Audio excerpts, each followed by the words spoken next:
During his visit to Turkey back in June, Pakistan's Prime Minister Shehbaz Sharif said the two countries had a goal to boost trade to $5 billion a year.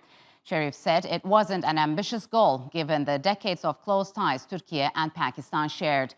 Now that $5 billion target could be in reach with the signing of a new preferential trade agreement. Pakistan's Prime Minister was on hand to witness the signing of the trade agreement, which will come into effect starting next year. Dubbed the Trade and Goods Pact, the deal will reduce duties and tariffs while including more safeguards and channels to resolve trade disputes. The two countries' total trade volume was worth just $883 million last year. Pakistan's Minister for Commerce, Syed Navid Kamar, who signed the agreement, said Islamabad also looked forward to working towards materializing a free trade agreement with Turkey in the future. And to discuss what this new trade deal could mean and overall relations between Ankara and Islamabad, I'm joined by Pakistan's ambassador to Turkey, His Excellency Mohammed Syrus Sajjad Qazi. Mr. Ambassador, welcome to Straight Talk. It's good to have you on the program. So Pakistan and Turkey have been enjoying historical relations, which are growing in different domains, including defense, political, culture, and education. How will a newly signed trade deal boost economic ties between the two countries? Thank you very much for giving me this opportunity. And yes, you are right to mention about this new trade deal that was signed during the visit of the Turkish Minister of Commerce, Excellency Mehmet Mush, to Pakistan only a few days back. The two sides have been working on this deal for quite a long time. And this deal, the basic contours of this deal, if you allow me, it's a little complicated, so I will take the liberty of consulting my papers. It gives, Pakistan has agreed to give concessions on about 130 tariff lines to Turkey, and Turkey has agreed to give concessions to Pakistan on about 261 tariff lines. From the Pakistan side, for instance, what we look forward to receiving in Pakistan from Turkey under this deal are fresh and dry fruits, soya bean cake used for animal feed, ingredients for food preparations, medicinal products, toiletries and skincare products, motor vehicle parts, transmission parts of motor vehicles, aluminum, iron, paper and paperboard and raw material. It's a long list, but you get a fair idea. Similarly, on the Turkish side, Pakistan will be able to send fish, fresh and chilled potatoes, few types of spices, various categories of and qualities of rice, ingredients used in confectionery and food preparations, beauty and skin care products, plates, sheets, films, surgical products, tableware, kitchenware, etc. So what this deal does is that it gives both Turkey and Pakistan a number of new trade avenues to promote trade. Of course, there are traditional items that both countries buy and sell to each other. For instance, from Pakistan, some textiles, from Turkey, some machinery. But these 261 lines from Turkey and 130 lines from Pakistan would then substantially increase the basket of trade between the two countries and thus contribute to achieving a higher level of trade between the two countries, which, given the excellent political relations between the two countries, has not been very impressive so far. Yes, so Mr. Ambassador, as you've mentioned, despite deep-rooted relations, trade volume between the two countries hasn't lived up to its potential so far. It stands less than $1 billion a year. So why it is taking both countries so long to sign a free trade agreement? I mean, are there any obstacles? More than obstacles, perhaps a certain amount of misunderstanding. For instance, to give you an illustration, that Pakistan is primarily an exporter of textile products, and Turkey also still has a large portion of its exports are also textiles. And there is a misperception on the Turkish side that perhaps Pakistan is a competitor. Though we see ourselves as a natural complement to Turkish textile industry, we should feed into your textile industry so that then you can sell it onwards to a third market. This was one of the many small reasons that may be responsible for the rather unimpressive trade volume between the two countries. But as you see, this agreement will help us address that. Yes, you are talking about some misunderstandings and misperceptions. So with this deal, have those disagreements ironed out?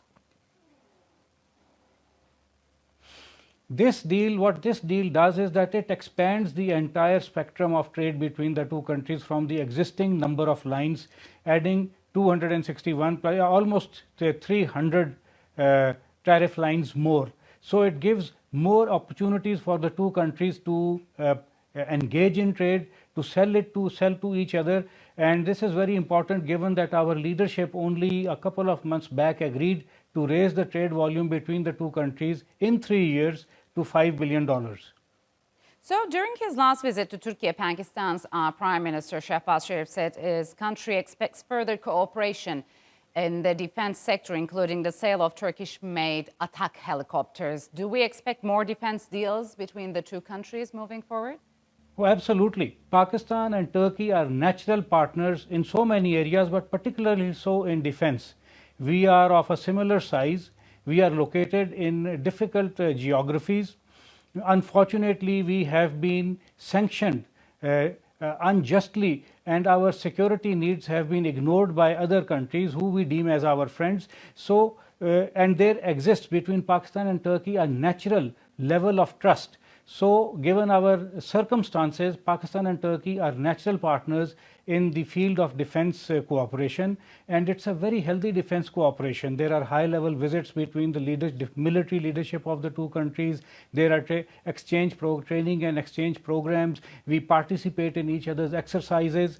At the same time, now also, and this is a relatively recent phenomenon, 5-6 years, we are also engaged in substantial defense agreements and trade.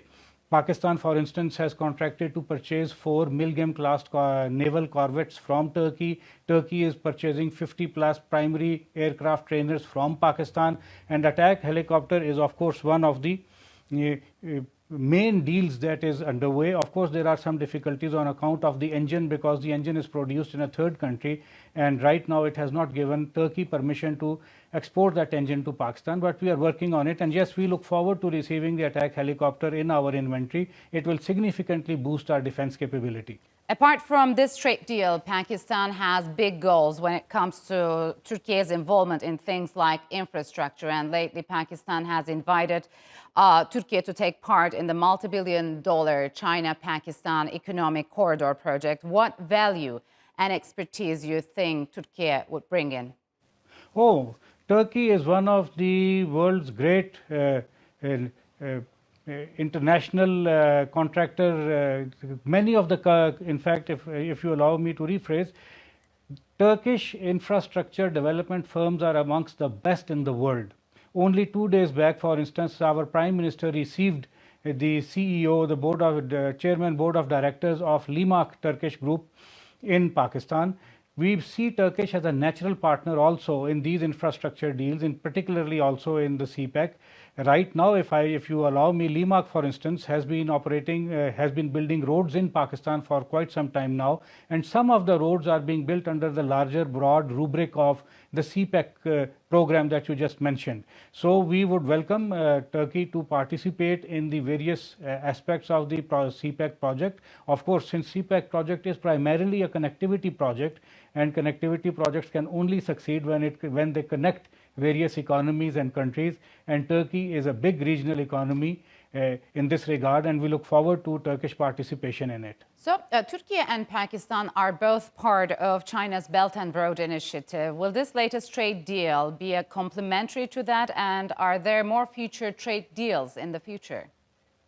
Yes, absolutely. What the trade deal will do, though it's not directly related to CPEC, but what the trade deal will do is create a milieu or an environment of a pro-trade environment between the two countries. And the more trade there is, the more need for connectivity there will be to transport these goods that we are purchasing from Turkey or that we are selling to Turkey. And for that we need channels other than just the regular sea channels. For instance, to give you an illustration, in the last 6-7 months, the two countries have been working hard to reinvigorate the Iran-Tehran, the Islamabad-Tehran, Istanbul train service, which has 6 trains, have already completed the journey, and we are in the process of trying to make it sustainable in the sense that it's a predictable service that exporters on both sides can use. And an additional thing that will happen is that this agreement that we are talking about, it so far only addresses trade in goods. There is a big dimension of trade in services that is also there, and even in trade in goods, there is always the possibility of increasing the number of tariff lines that the two countries are giving concessions on to each other. So yes, it creates a good foundation, and it will augment the general pro-trade milieu between the two countries. So many Turkish companies in the private sector have invested in Pakistan, but not as many Pakistani companies are actively working in Turkey. Will this deal help close that gap? Of course, this will. Of course, this is not a trade. This is not an investment agreement. But regardless of that, the one reason, of course, is that why lesser or smaller Pakistani companies are invested in Turkey, because of the disparity in the size of the two countries' economies. But having said this, according to the latest count, there are about 306 Pakistani companies present or working in Turkey, and this is a fairly big number, and this will inshallah only go up once the trade agreement helps facilitate more trade between the two countries. There is always a healthy investment environment between the two countries. There are big Turkish companies invested in Pakistan. Arçelik has bought our biggest white goods producer, Dolans, and is now serving the Pakistani market. Not only is it serving the Pakistani market, it is exporting onwards from Pakistan. So the news on the economic front are all good. All right, Mr. Ambassador, unfortunately, we'll have to leave it here. Thank you very much for joining me on Straight Talk.